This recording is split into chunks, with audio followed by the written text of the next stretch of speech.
Furthermore, I might speak frankly, my dear Diane. The basic thing wrong with woman is her nose. Let's cut it off. Russell Adams. Then there's the matter of her ears. Look at them. Well? They're too obvious. Cut them off, too. No nose, no ears. Oh, a fine art critic you turned out to be. Oh, is this thing odd? Russ Adams, I hate you. I think it's the best piece of sculpture I've ever done. Egomaniac. Will you go away? Not until I tell my wife how much I adore her. How about stopping the artistic endeavors for the night and romancing with the old man? Any night. Come on. Out on the veranda. There's a moon.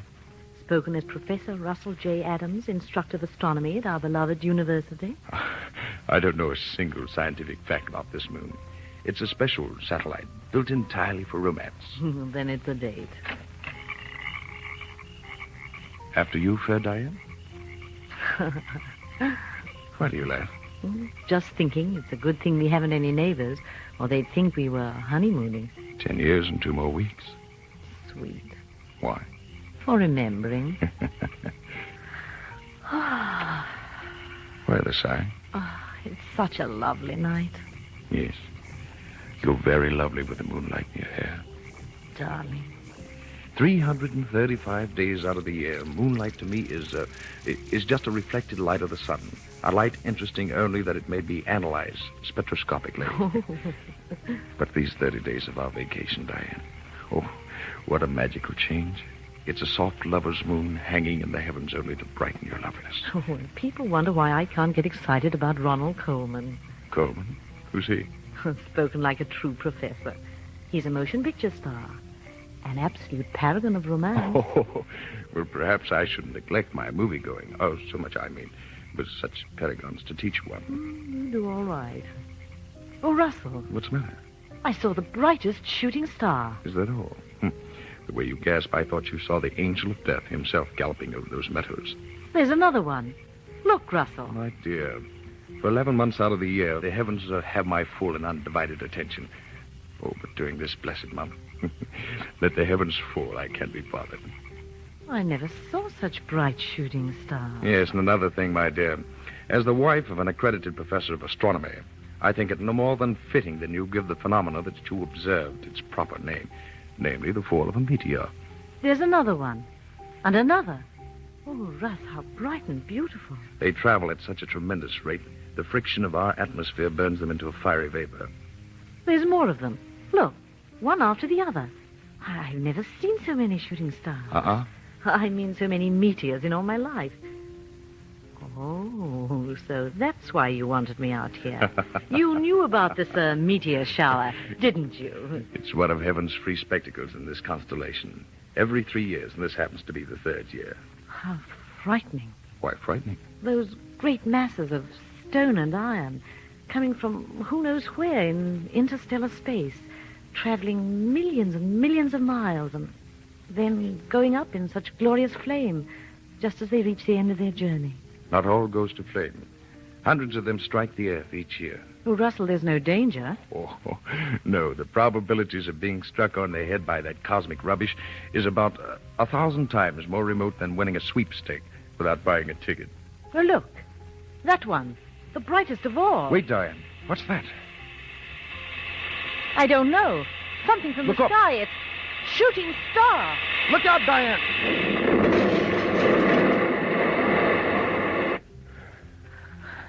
Russ. All right, dear.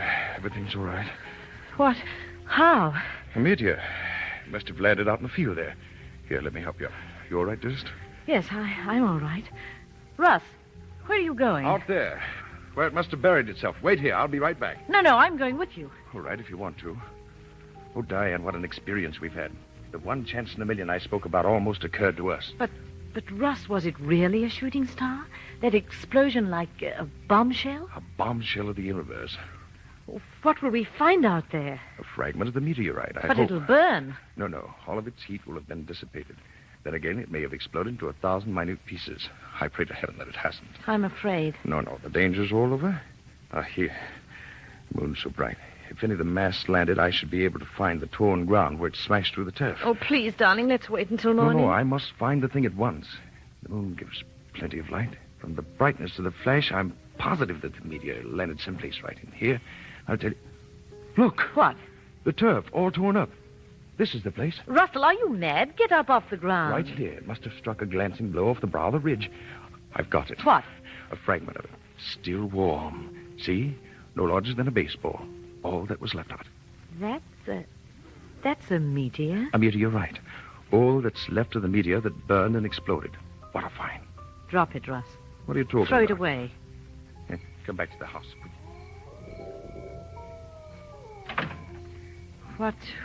What are you going to do with it? Diane, what's the matter with you? Your face. I don't know. Somehow I'm afraid for all of us. Afraid? Good heavens, my dear. There's nothing dangerous about this. A mass metal that's 90% iron. Why, it's as harmless as any inert piece of metal.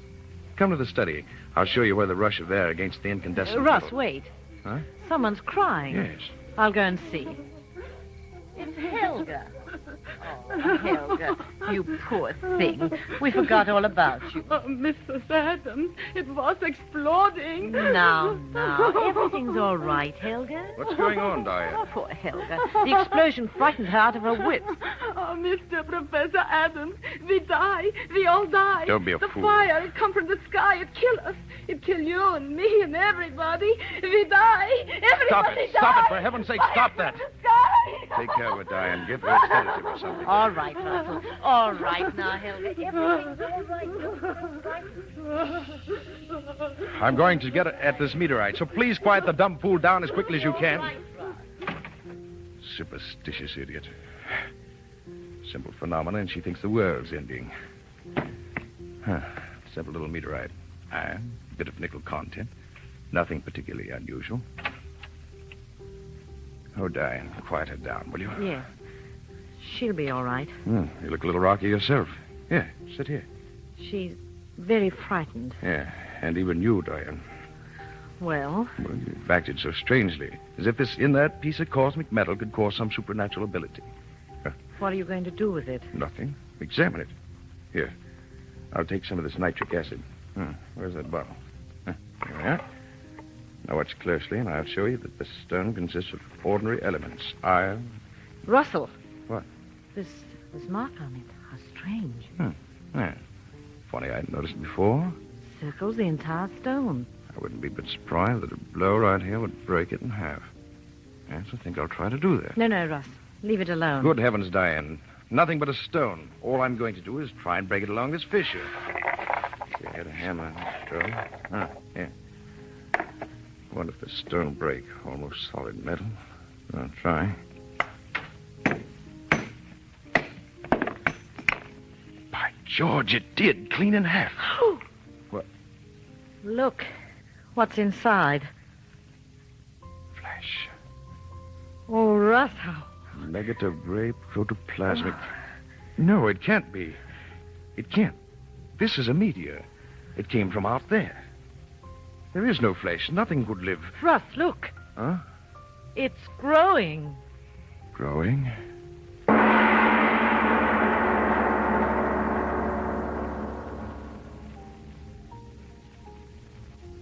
Ladies and gentlemen, a shooting star flashes out of the sky and falls to Earth. And in it, something living from out of interstellar space. Yes, this is the time to take a breath before going on with tonight's Lights Out play, the story of Professor Adams and his wife and the thing from out beyond our world. A meteorite had fallen, and Professor Adams had broken it open, and there was a gray nugget of flesh inside, which, even as the professor and his wife stood watching, began to grow.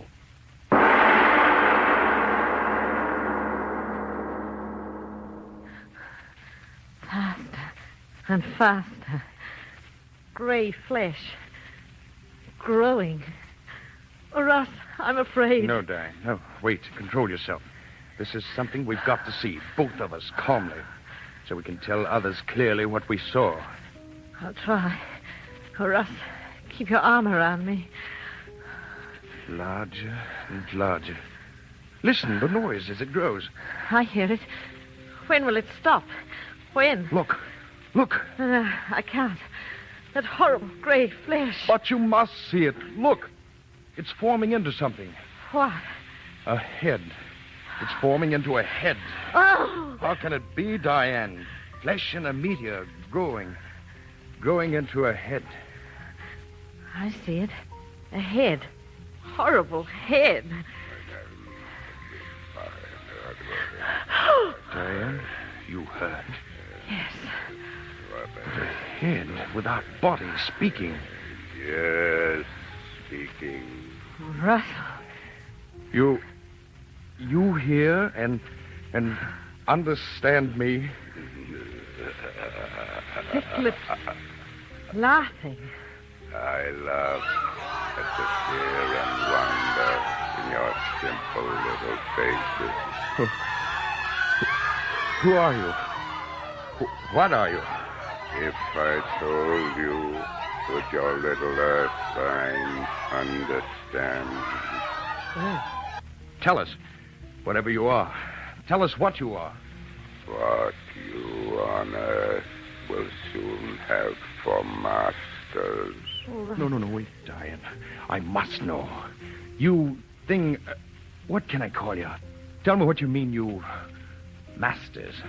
Surely you simple little men do not think that in you creation has reached the ultimate.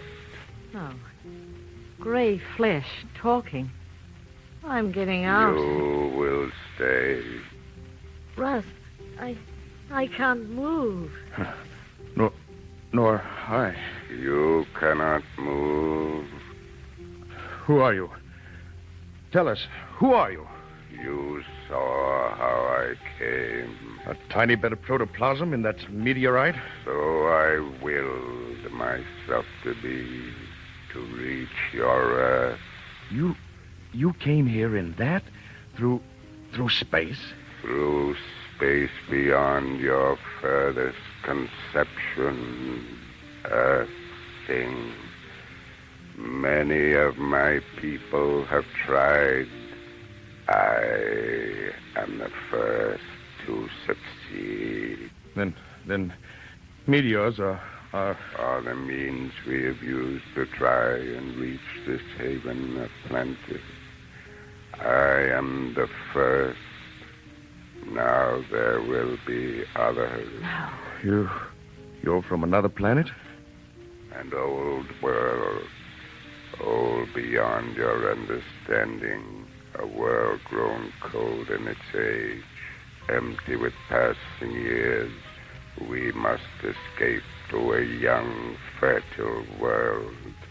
This world. But you're only heads without bodies. Oh, Russ, I'm so afraid. No, please. I must hear him speak. This that is happening to us is a miracle of all times. Tell me, you there, are you only heads in that world you speak of? Heads. You see what I will you to see. But what are you? A mind and a will beyond your feeble understanding. As far above you as you are above the apes that still must crawl in your jungle. But how can it be that you speak as I speak and understand what I say? Your prattling wearies me, but I tell you this. All that you say, I know. The most profound thought any of you earth things have ever thought is to me as the babbling of children. But now I am hungry. You understand that, little thing? Hungry? Hungry? Hungry with a hunger that has driven me over space without ending. Hunger that has brought me here. But what do you eat? You will know. What do you mean? What food could there be here to fill the hunger of such as I? Hunger that would make me entomb myself in metal, flung into space in a hope that chance would bring me through the fire of that air of yours. What food? A thing. I don't know. Tell me. Come closer.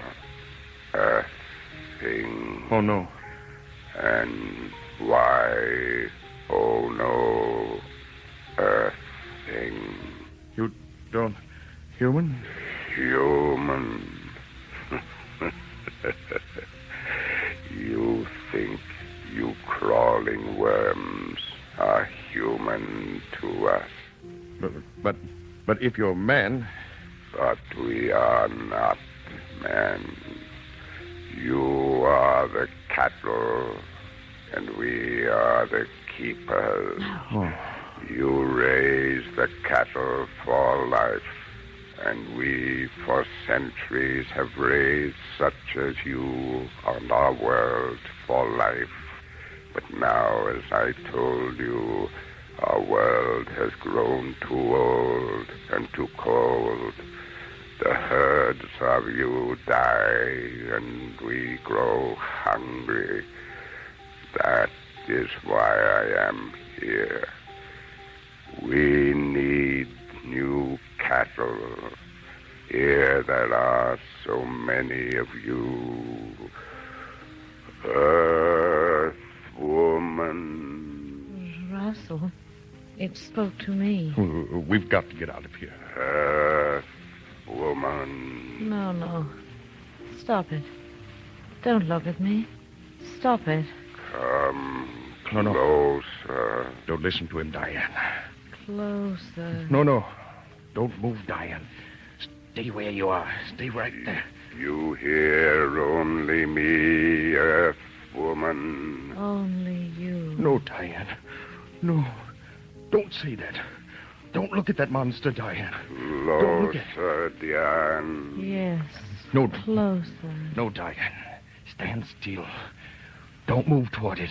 Don't. Closer, No. Diane. Thing. Closer. Monster. Not Diane. Diane, I beg of you.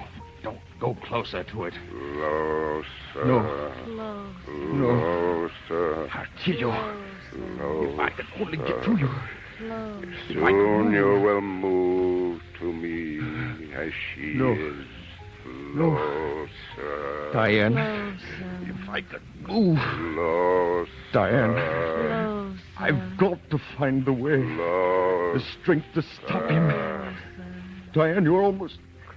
I've got to. Closer. That bottle. Nitric acid. The bottle. Closer. Got it. Closer. Yes. Close to Yes, me. close to you, monster. Take this.